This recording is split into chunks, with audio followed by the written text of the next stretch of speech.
Hello, good afternoon, everyone. This is Kira Zeidelman with NARUC, National Association of Regulatory Utility Commissioners. And I want to, on behalf of the NARUC NASEO Microgrid State Working Group, welcome everyone to today's webinar on Kentucky's Regional Microgrids for Resilience Study. And I want to start off by thanking the Department of Energy, Office of Electricity, Dan Tan and his colleagues for supporting our Microgrid State Working Group. So we're going to start off with our main presentation from Kentucky and the Smart Electric Power Alliance staff, followed by Q&A for them. Please feel free to put your questions into the Q&A box at any time, and we will reserve time at the end. Following the Q&A, we're going to ask members of the NARUC NASEO Microgrid State Working Group to remain on the line for a brief members-only update on the 2021 briefing papers that NARUC and NASEO will be working on via the State Working Group. So with that, we are joined today by Kenya Stump, Executive Director of the Kentucky Office of Energy Policy. Kenya has spent 13 years working for the state of Kentucky in various air quality, environmental, and energy roles. And after Kenya, we'll also hear from Jared Leader, Senior Manager, Research and Industry Strategy at the Smart Electric Power Alliance. Jared joined SEPA in 2017, and he leads their Microgrids Working Group, and he co-led the DC Public Service Commission's Grid Modernization Working Groups. So I want to thank Kenya, Jared, and Jared's colleague, Harry Cutler with SEPA for sharing these lessons with us, and I will turn things over to them. All right. Thank you, NASEO, NARUC, and welcome to all the work group members. I would like to shout out Mandela Master on my staff has been participating, and Greg Bone on this project, and need to make sure I recognize them as well. So like Kira said, I'm Kenya Stump, Executive Director of the Kentucky Office of Energy Policy. Just going to give a little bit of a background before I turn it over to sort of the rock stars of the study, and that would be Jared and Harry and their team. But a little bit about Kentucky and how we came to this point. So the Kentucky Office of Energy Policy, we're located in our Energy and Environment Cabinet, and we are administratively attached with our Public Service Commission. We're non-regulatory. We're a state energy program partially funded by DOE's state energy program funding. Our mission is we look at all the ways we can support the utilization of Kentucky's energy resources for the betterment of the Commonwealth while protecting our environment. So we look at fossil and renewable. We look at everything from transportation, generation, consumption, infrastructure, everything in between. And part of our mission is we serve in emergency support function 12, which is energy. We basically serve in that role when there's a disruption or a natural disaster. And we man the Emergency Operations Center for energy issues. We do that in partnership with our Public Service Commission. We kind of split the energy sector. Our Public Service Commission looks at electricity and gas, and here at our office we focus on fuels. We do a little bit of overlap on the electricity side. We are non-regulatory. We do a lot of education outreach, data analysis, visualization work, policy work. And we do that in support of our Public Service Commission and our other stakeholders. So in our role as ESF 12, we participate in a variety of exercises as well as actual events. And this past year has been full of events, from pandemic response to 3 back-to-back ice storms and flooding events. And then last year we had severe winds and flooding. So we've had quite a few activations, and I guess we're now kind of processing lessons learned from what we saw. But prior to that, in 2009, we experienced a severe ice storm that left hundreds of thousands of Kentuckians without power. As a result of that, one of our critical facilities, Fort Knox, it's a major military installation, Most people know it because of James Bond, but it's quite more than what you see in the James Bond movie Goldfinger. So in 2009, Fort Knox was actually down without power for 4 days, and that resulted in the military determining that that was unacceptable. And for the last 10 or so years, Fort Knox has been on a path to develop an emergency microgrid, and they have one, and it's routinely tested every year where they disconnect from the grid. So we had a huge microgrid success in Kentucky, and it took 10 years for that to really come to fruition, so it wasn't overnight. And then as a result of some of our work with tabletop exercises like Shake and Fury that we did a few years ago about an earthquake, our office really started looking at critical facilities as we're looking at risk from natural disasters, human or man-made. And we were starting to do, I should also note, we also have a strong GIS team, so Geographic Information System. So we have a strong GIS background. So we were looking geospatially at critical facilities and noticed that we had some densities and thought, well, these could be the beginnings of what we call resilience hubs. But we really didn't have enough time to really do a deep dive. But we knew that there were possibilities there. And could we look at distributed generation, fossil and renewable, from the standpoint of critical facility resilience in our state? Things happen for a reason, and at that time, NASEO and NARUC started forming this group, and we were involved. We also have a long relationship with SEPA, and so I knew of Smart Electric Power Alliance and their work. So as a result of the work group and some of our early work with critical facility tabletop exercises, as well as real world kind of exercises that we were seeing as we were responding to these events, we realized we had a good opportunity to work with SEPA to see if distributed resources through a microgrid kind of framework, were there opportunities in our state when we looked at it from geospatial? And if there were opportunities, where were they? What did that look like? And also, it was a de facto, Jared can talk about this, what are the kind of data needs you need to really do this kind of work? It hadn't been really done before this way or that we could find. And so this really provided us good lessons of what other data sets could have helped us or can refine this work as we move forward.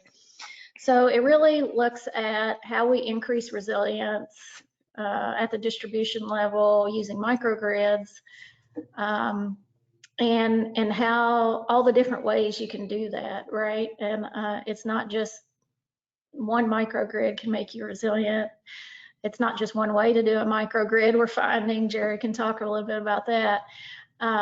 It really has to be built up kind of from the bottom up, what's going to fit the state and community needs from the standpoint of, where your critical facilities are and what you want to accomplish. So with that, I think I'm going to turn it over to Jared. Jared, did I do what I was supposed to do, kind of tee it up? Perfect.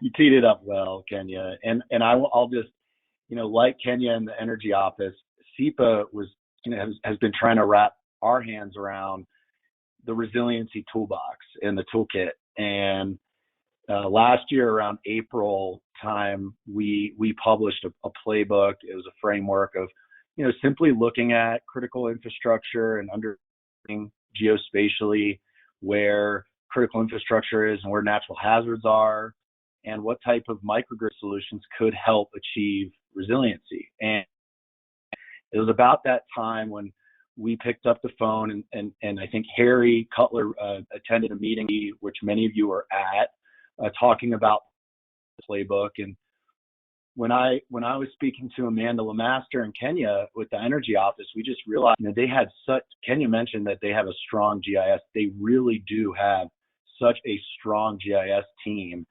And coupling that with the interested stakeholders in Kentucky and timing of COVID and the interest around, critical infrastructure and community lifelines, this project, it had a lot of really great support with stakeholders and utilities to give as much, data as possible. So that was a really big part of this project, successful to note. And Kenya, I think you're on mute. I do want to jump in real quick. I forgot to since I know Sam Kramer's on and NASEO's on, I did want to say we were able to fund SEPA to do this with our state energy program funding through DOE. So this is a DOE funded project. We leveraged, there goes Harry, see, I knew he would do it. We would dedicate some of our federal funding to do this kind of feasibility study. And I think we'll go into how this can be utilized after this toward the end. But I did want to mention other state energy offices could utilize their energy program funding to do similar studies in their state in cooperation with their PSC and other stakeholders. So with that, Jared, I'm leaving it to you now. All right. No, please keep on coming. We'll go for it. This is good. So Harry, go to the next slide, because we'll talk a little bit more about SEPA and how I was starting to kind of talk about how we got connected with the Energy Op Kentucky, and we had this playbook last year, and it was this process, and we essentially just took the process of this playbook into Kentucky with the guidance of Kenya and her team, and it can be applied in many different ways, this process, and it's unique to different areas because each state has their own hazards, threats, stakeholder groups, interests, preferences on fuel mix, and all of these types of things are really, considerable. But SEPA's role is, in general, you may know us in the kind of the program and education world. We also work, in Harry and I's group, we work with advisory services types projects. So we work with utilities and commissions and energy offices to do this type of research and studies for advisory services. Kenya really nailed down the microgrid study motivations and goals, but Harry, you want to go to the next slide? One thing, the event in Kentucky led to a successful microgrid project at Fort Knox, and then the FEMA announced BRIC funding, and there's mention of microgrids and how microgrids can help achieve resiliency and combat power outages and increase community resiliency. There's a strong focus in BRIC around private and public sector partnerships, and microgrids lend themselves very well to private and public sector opportunities, specifically with critical infrastructure and the participation of utilities. There's a lot of potential, and this study is meant to help kind of strategically how to start having those conversations. So we've got this study now, and now we're starting to have conversations with the emergency management agency groups. And I know Kenya is talking with the critical infrastructure facilities. So those are the types of conversations that are helpful to have when you have a study like this in front of you. But really what resonated is, and Kenya, I'll steal your line, but you got to know where you got to go. And the study helps identify potential microgrid locations. So let's get into the study. I'm going to start with a summary of the results, and then we'll start peeling back the onion a little bit of how we got there. So we looked at the whole entire state, or should I say Commonwealth of Kentucky, and we evaluated, and when I say evaluated, that means there were 1,640 critical infrastructure sites that we collected, and the Energy Office had a lot of data. We also collected data from Homeland data on critical infrastructure and FEMA data on critical infrastructure to understand the distribution of different facilities across the state of Kentucky, what types of facilities they were, and where they were, and how, where the density was across the state. Applying 6 site selection criteria, which I'll go into later on in the presentation, we narrowed that down to 558 potential site-specific installations. So that means there's a specific site. That may be a fire station or a police station or a wastewater treatment plant. That's one specific site. If the site happened to be located or clustered around 4 or more other critical facilities within a half-mile radius, we then identified some potential, what we're calling regional community microgrid installations. All of these are hypothetical, and all of these are meant for conversation. And there's a lot of detailed data that went into designing and understanding where these would go. But it's also important to know that there's a lot more that needs to be done. Once these sites bubble up, there's a lot of techno and economic and engineering analysis that needs to be done, all of which can be funded by programs like BRIC. So now let's go into how we got there. So the next slide really lays out our methodology. Really, it's the stakeholder process. The stakeholder process is driving this. It's really understanding what are the priorities of the communities in terms of facilities that are critical during an event, and where we should focus. And once we understand where we should focus, a lot of data that needs to be collected. The utilities were great partners and advisors in the stakeholder working group. Provide information about load profiles and where their critical facilities were. We also work with energy office with their just broad GIS data in terms of urban areas and energy burden. And then one key ingredient to our approach is the reliability hotspots. And we'll talk a little bit more about this. And just before we started presenting, we were just talking about rate base and how that's there are a lot of proposals and filings that have gone through the process, the regulatory process in terms of microgrids. And we believe that identifying reliability hotspots and identifying areas which microgrids would provide a resiliency need, as well as a grid service or reliability or capacity need, we help the success and drive the success of a microgrid project. So I'll call that out, and we'll talk a little bit more about that. But that's a little bit about the process, and then we get into the site selection.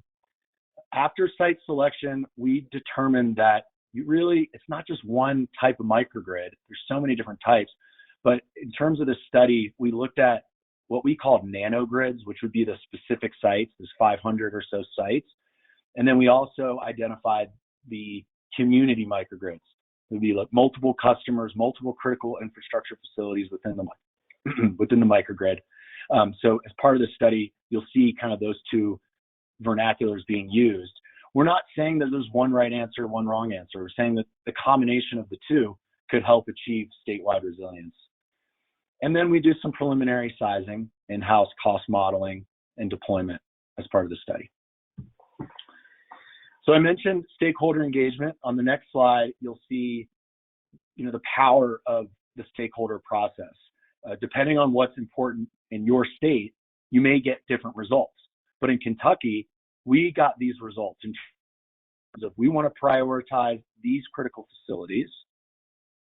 And just on the onset of the pandemic, there was heavy focus on community lifelines such as grocery stores and gas stations. So we had a lot of insights in terms of where we'd like to focus the study based on some of the current events. Also, prioritizing hazards and areas to avoid or look at microgrid deployment. So next slide leads us into more of the data collection process. Here is a list of all of the facilities that we looked at, where we found the data, some of the statistics, and part of the process is understanding qualitatively where things are.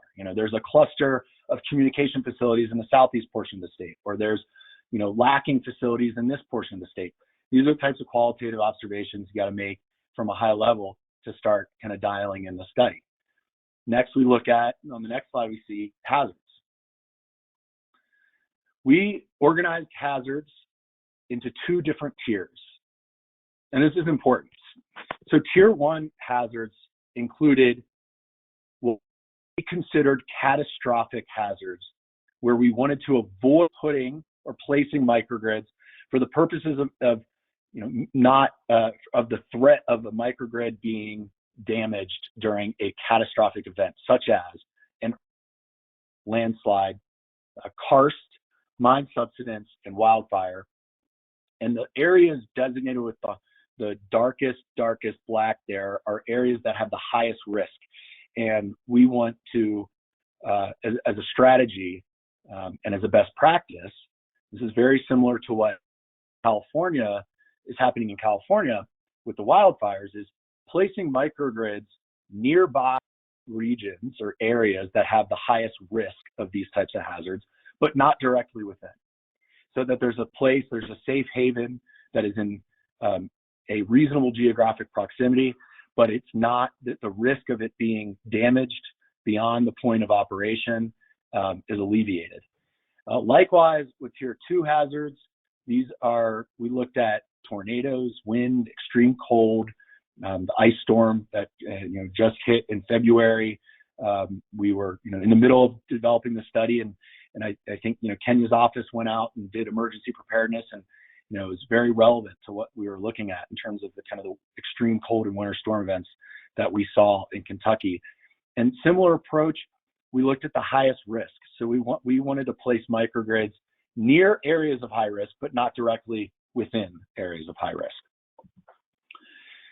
Next, we look at population density on the next slide, just a brief overview. Hey, Jared, can I jump in? I wanted to say how important it is what you just said, because for some of our stakeholders, I think when you presented it internally, you don't, what you said, you have to put the microgrid near a high risk area, but not in the high risk area, because you don't want it devastated, should that event happen.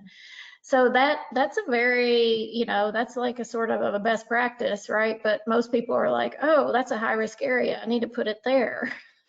But then you have to figure out, well, it really doesn't go in it, it goes sort of around it, and so I think that's important for this discussion too.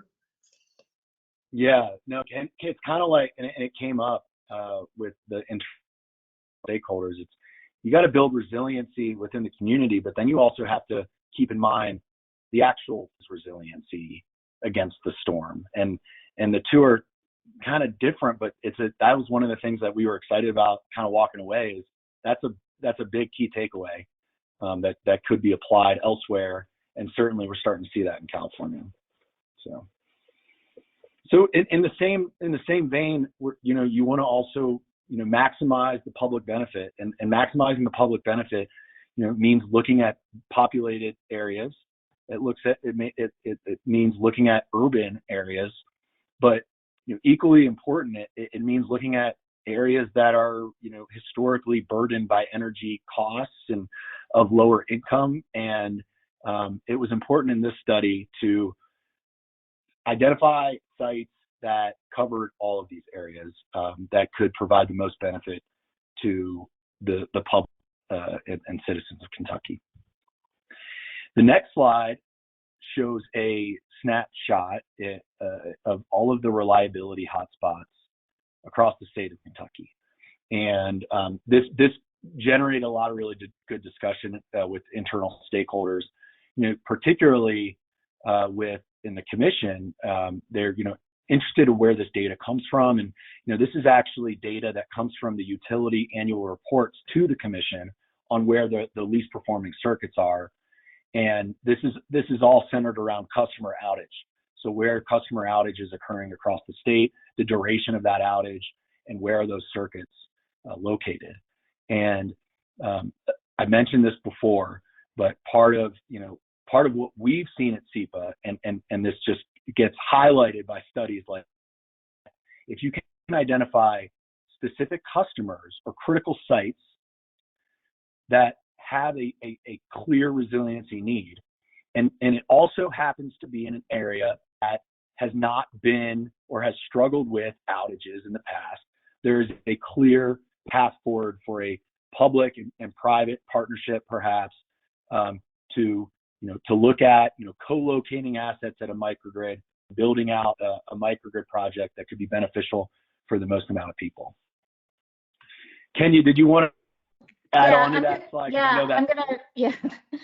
So I'm gonna jump in here. So one, for those of you, our Public Service Commission requires our utilities to annually report on the top, I think the top 10 circuits that are above their SAIDI and SAFE average, and they do that reporting annually. So that was really, hello, best practice. You gotta have some of that. Now, EIA does have some SAIDI and SAFE information, but it's not down at the circuit level.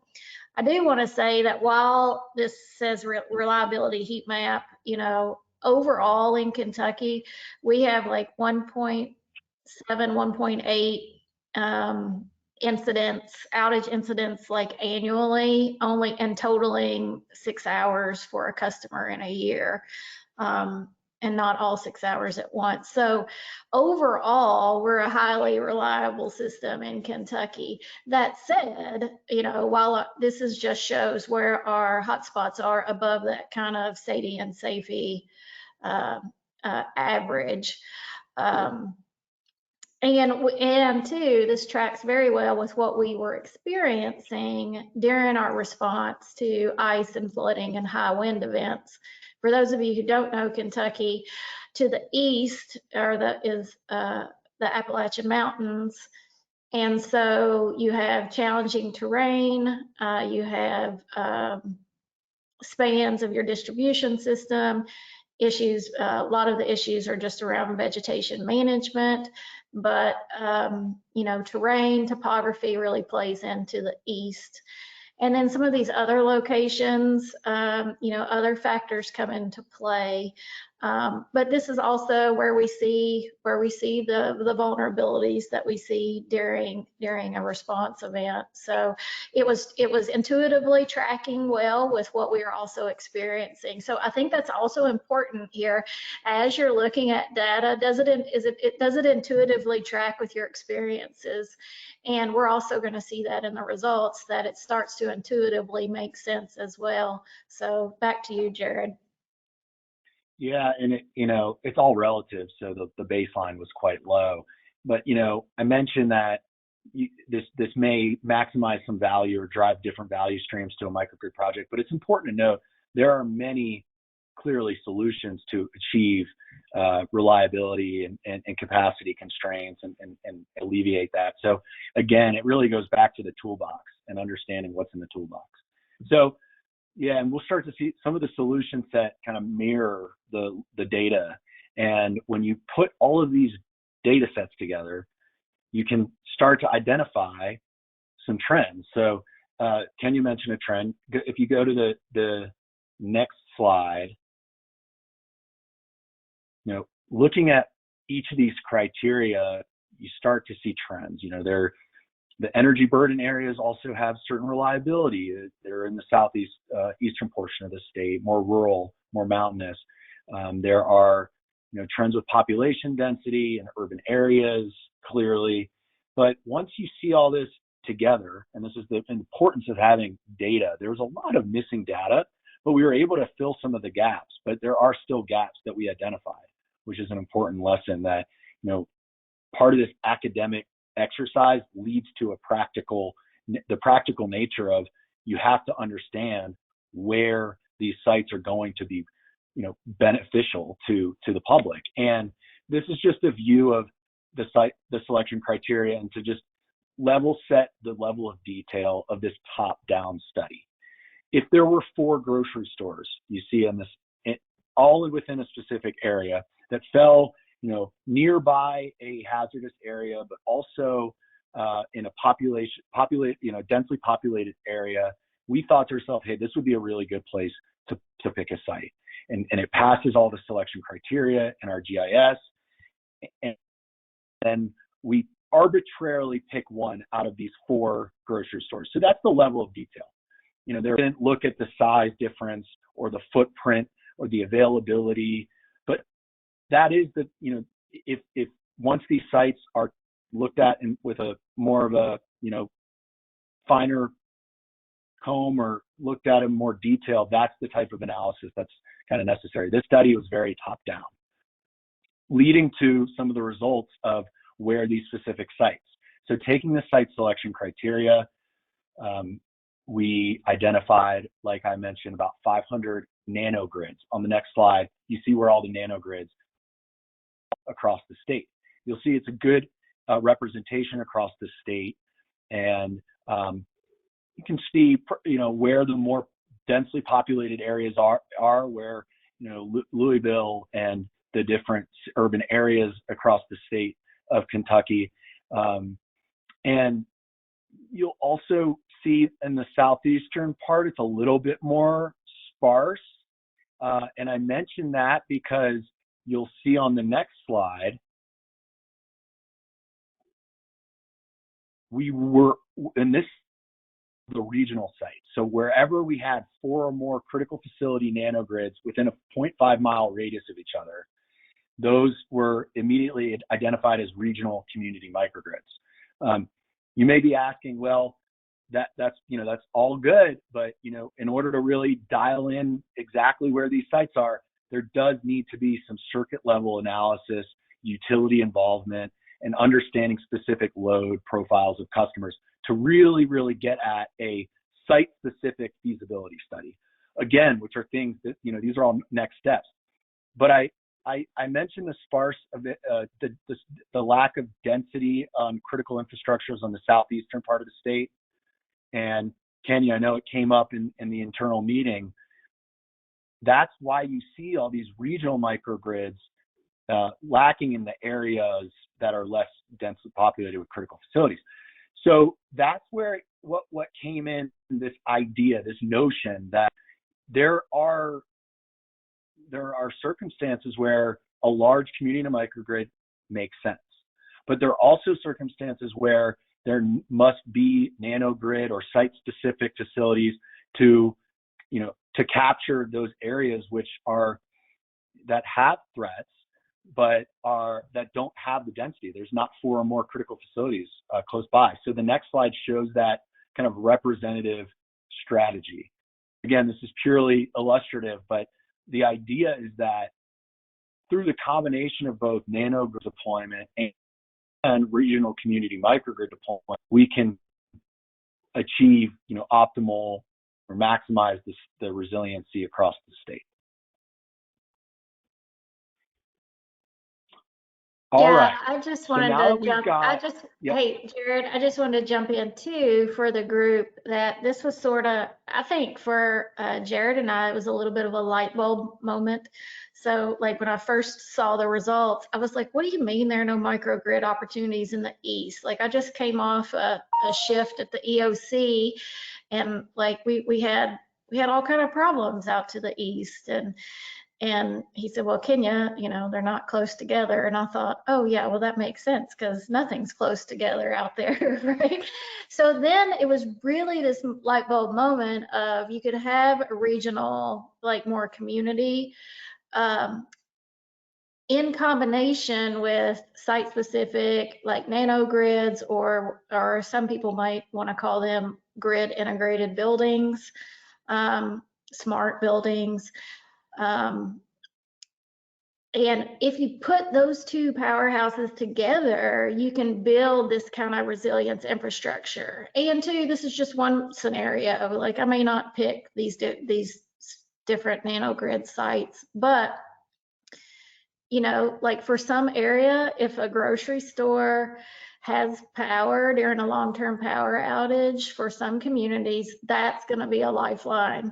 And I will say this all goes back to, I would encourage even NARUC and NASEO participants to go back. This all builds back to FEMA's community lifelines. So FEMA has community lifelines, and those are the areas that really enable a community to provide the essential services. And during a response or a disaster, you want all these community lifelines to be green, but sometimes they're not, whether it be power, water, wastewater, healthcare. So with a strategy like this, we can try and enable enough community lifelines throughout Kentucky that we're still able to meet the needs of our citizens and provide them at least opportunities to get what they need for their lifelines and for their essential services. So I think this ties nicely back to, and what we'll see with BRIC later on, this kind of approach ties nicely back to community lifelines and how we deal with that during emergency response and FEMA. And part of that is like laying these out to make those decisions. And one of the decision drivers is cost. So we not only wanted to kind of show where we're laid out and identify potential locations, but part of the study did include some preliminary economics, which I can get to here if we want to go to the next slide, and because really those drive a lot of the decisions. So for each of the critical facilities, we had this type of level of analysis. We have a load profile. We understand the kilowatt hour monthly and the peaks. And then based on that, we designed two different options. And then, part of talking to stakeholders is what are the preferences around, fuel mix, and what are the resource availabilities and we, based on those conversations, we decided that there would be two different design options. One would be all fossil fuel, and the next would be a moderate renewable design. And the moderate renewable design, because it's a bit more complex, I'll describe kind of the design elements. There's solar, which is meant to, which produces during the day primarily, and during the peaks, there's a storage that helps shoulder the peaks of the solar and flatten out the load.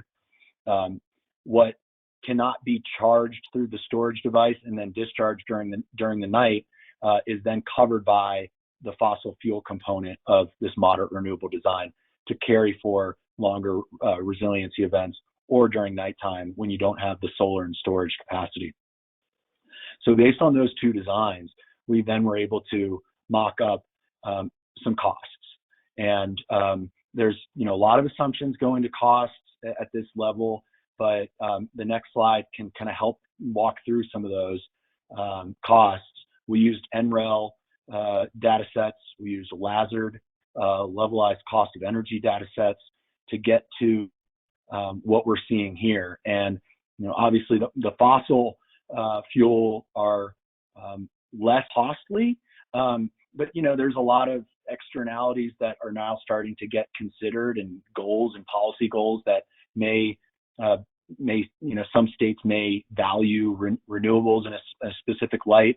So there's a lot that goes into this, but some of the initial capital and cost estimates can show stakeholders the types of decisions that can be made. This garnered a lot of attention. The Vice Chairman Chandler with the commission in Kentucky was really intrigued by some of these results, and there's a lot that can be done after the fact. This is not a cash flow of all capital operating costs. It does consider the economic benefit or the billing that the solar could bring, and it also doesn't consider fuel costs of natural gas or diesel. So there's a lot of that could be done with the study, and it's meant to help the stakeholders, namely government entities that are looking to build a microgrid. Here's how you may want to start designing them, and here's some guidance with that. So the next two slides show, here, this is Jared, I just wanted to add in too, while it was very important for Kentucky, this goes back to Fort Knox, right? So it was very important for us to have scenarios where fuel diversity was part of the microgrid, because we saw that at Fort Knox. And I'll give you an example. And if you ever have an opportunity to go tour their facility, it's great. So they deploy solar. They have renewable they have their own natural gas supply underneath, which they've deemed renewable. So they do a natural gas combined heat and power, solar, extensive geothermal, and also a key point before any of that was extensive energy efficiency. So I can't say how can't say enough about how energy efficiency lays the foundation for the resilience discussion. And then you can layer on, geothermal, combined heat and power, solar, battery storage, and then also as we know with microgrids, sensing, building automation, and common control. And all of that is there at Fort Knox. So that's why we did ask SEPA to do this moderate renewable, because we had a very successful microgrid. Fort Knox is like a city. So it would be like a regional microgrid in this study that deployed both, fossil and renewables and energy efficiency and pretty much everything else that they could do. And so that's how that kind of lays into here. And in Jared's cost, you have to have, there is a valuation that can happen. And I think there's a calculator, there's an ICE calculator where, what is the value of an interruption to like a major manufacturer or to certain vulnerable populations. So when you add in that valuation component, some of these cost, changes as the benefits, start to outweigh some of these costs. And as you do that calculus. So I do think there's a lot more deeper dives we can do in terms of cost and benefits and what we're going to value. And it's not just about, it's no longer in this discussion just, the emission reductions, and that still goes into it. But there are all these other factors that we're going to have to talk about in terms of valuing, resilience. So sorry, Jared, I just had to jump in there. No, and it's like this is only one part of the inventory of all the benefits and the costs. And especially part of FEMA, and I know a lot of commissions now are requiring VCAs and specific projects. So this is just one piece of the puzzle to help move in the right direction. So you'll see. I just want to point out, hospitals, as you can tell, are much more costly just due to the energy demand. On the next slide, you'll see how this has all been aggregated in the community microgrids, and these are called county community microgrids. That terminology and nomenclature is just based on the location. Many of these are actually within the specific city in a small radius. And those number 2 and number 3, the bigger costs are coming out of the fact that they do incorporate hospitals in their design. So just some high level numbers, definitely more evaluation and BCAs to come. And also, sorry, Jared. Yeah. Also, too, I will say for the study for everyone, this assumes that there aren't any distributed resources in these locations. We do not have the granularity to know exact locations of our distributed interconnection resources. We have it kind of at the county level, but we didn't have it at the granularity that SEPA needed. So that was another data gap. So like, for instance, some of these costs could come down because we already know hospitals have some backup power. We know cell phone towers do due to FCC requirements. We know there are distributed resources already out there in Kentucky. So then it's more about how do you add to those and then connect them and get them to talk and work, as a cohesive unit. So I did want to make that point, is some of this could come down if we would have had the data granularity on our distributed or behind the meter kind of distributed resources. And that actually leads perfectly into the next, like some of the next steps that could come out of this, because let's say we choose one of those microgrids and we happen to see that some of those facilities or some of those customers have distributed energy resources, then it may become more economical. There may be less, new assets that need to be installed, and that might be even a more, higher potential of the site. So one of the, next steps that clearly that lays out to is just kind of conducting more design and engineering work around the selected sites, but also understanding what the limitations of the site are or what existing infrastructure is there. We have some graphics here around BRIC funding. Hopefully you all know, or at least have been introduced to this program, but there is a lot of available funds for engineering work and further financial analysis around microgrid projects. Kenya? Yeah, I just want to jump in for Jared and just say, in Kentucky, we are lucky. We have Amanda Lemaster who comes from the mitigation program, and we're going to be actively working with communities on energy assurance planning. But one thing, if anybody needs to take anything from this webinar about BRIC, is if it's not in your mitigation plan, it's not going to get funded. This study that SEPA did for Kentucky enables communities to say, oh, I've got opportunities for a nanogrid and a microgrid. I need to make sure it's in my hazard mitigation plan, because your hazard mitigation plan is the gateway to BRIC funding. You can't access it without a hazard mitigation plan.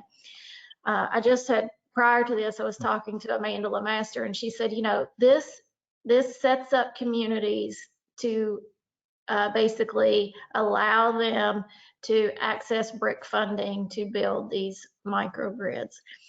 Do I have the financing figured out or our regulatory structure? No.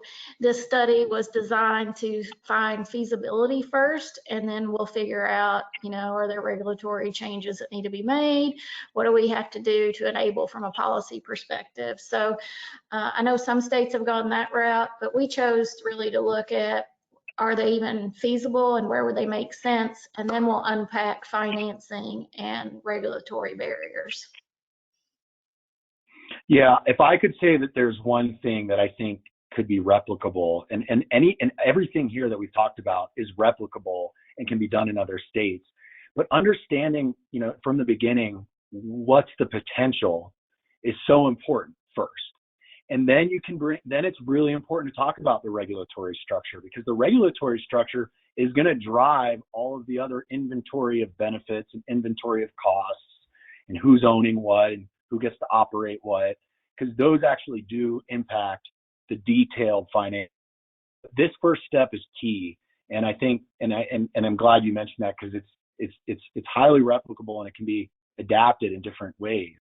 So in conclusion, you know, we'll finish up here and then we'll take some questions. But in conclusion, the last slide has a few key takeaways, and we've covered a lot of them, so it's a bit. But in conclusion, they're, you know, engaging stakeholders early, socializing ideas, getting the right people to the table is key.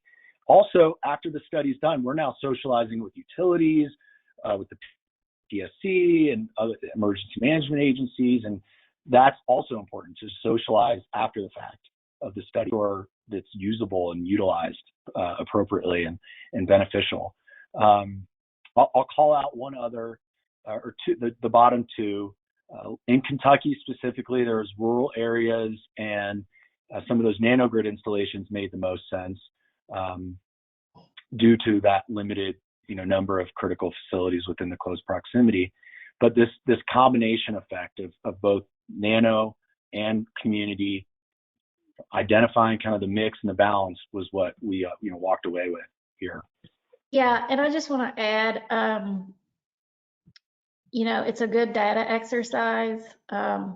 And also too, knowing that FEMA really looks to local communities to identify critical facilities, and you build it from the ground up. So having that community engagement to know what's important, because there are so many critical facilities, like in the spectrum of critical facilities. Not all of them are at play in any one community. So that's a really good kind of perspective. Also too, I said I would mention this. If you're trying to figure out what resilience is really and how to measure it, quantify it, you know, like, how do you know a microgrid is going to provide the resilience? You know, we did a past project with GBCI, a peer project, and it basically does a resilience lead-like certification on power systems, and it has, you know, a metric and a framework for different areas. What we learned from that is resilience is really a spectrum, and there are all different ways you can get to resilience. And here's my takeaway: microgrids are just one element of a resilience discussion as far as a power system. We were able to certify 3 facilities, one, Fort Knox, which has a microgrid, but more importantly, we had a municipal system and a cooperative system that had no microgrid, and they scored just as well as a microgrid. Why is that? Because their distribution system was smart. It had redundancies. It had automatic switching. It had they had all the things in place so that they were managing their distribution system to provide that resilience component. So microgrid is just one answer, one tool in the toolbox for resilience. There is a spectrum of resilience, and you can get there different ways.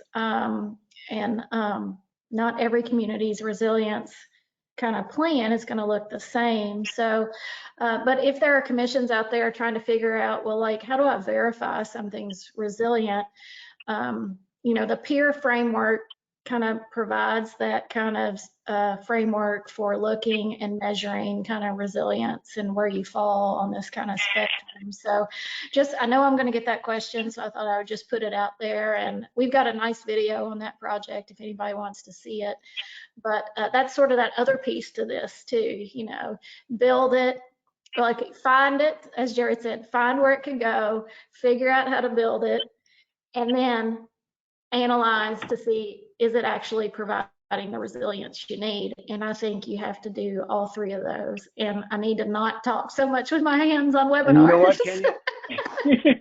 No, I mean, the last thing, it's so important too, there's a lot of room for sharing lessons. So this forum, what NARUC and NASEO is doing with this group and what DOE is doing, those are the sorts of things that are going to drive and allow for more faster scaling on resiliency projects. So one thing that SEPA has recently proposed to the DOE is a concept called SEERS, which stands for Collaborative Experiences for Accelerating Resilient Systems.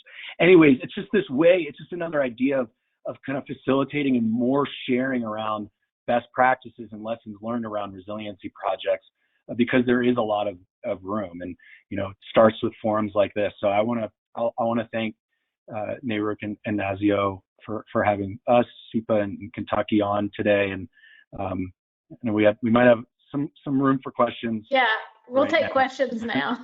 Yeah. Great, thank you so much, Kenya and Jared. And we have a lot of questions, so I want to get to them.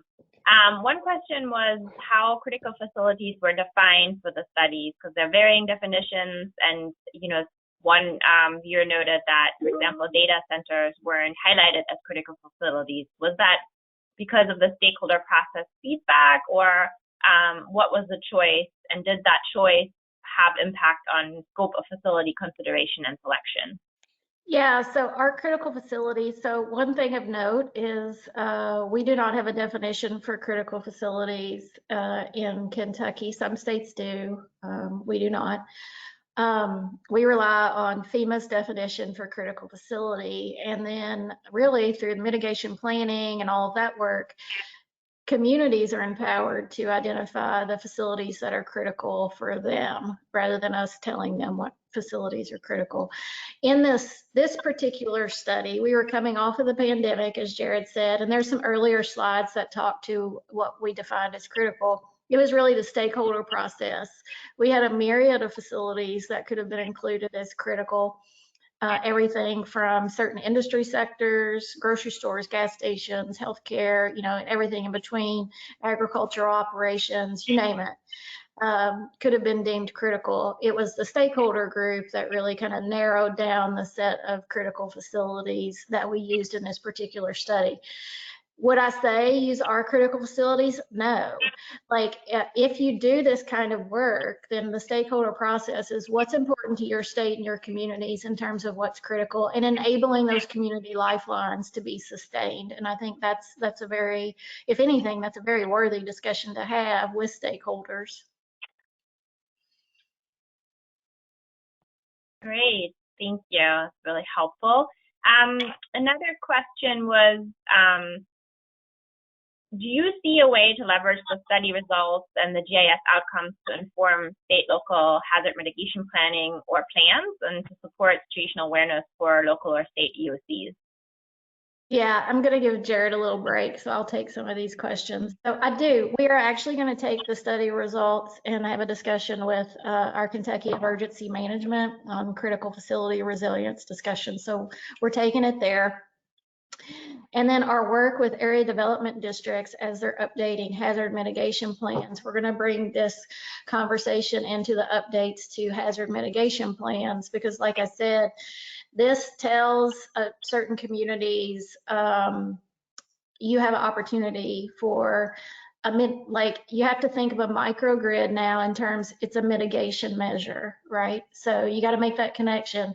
Microgrids are mitigation measures for long-term power outage. So therefore, how do you ensure communities are including those as options in their hazard mitigation plans? If they're not options in the hazard mitigation plans, then those options aren't available in order to access the BRIC funding or FEMA funding. So it's really utilizing those mitigation plans.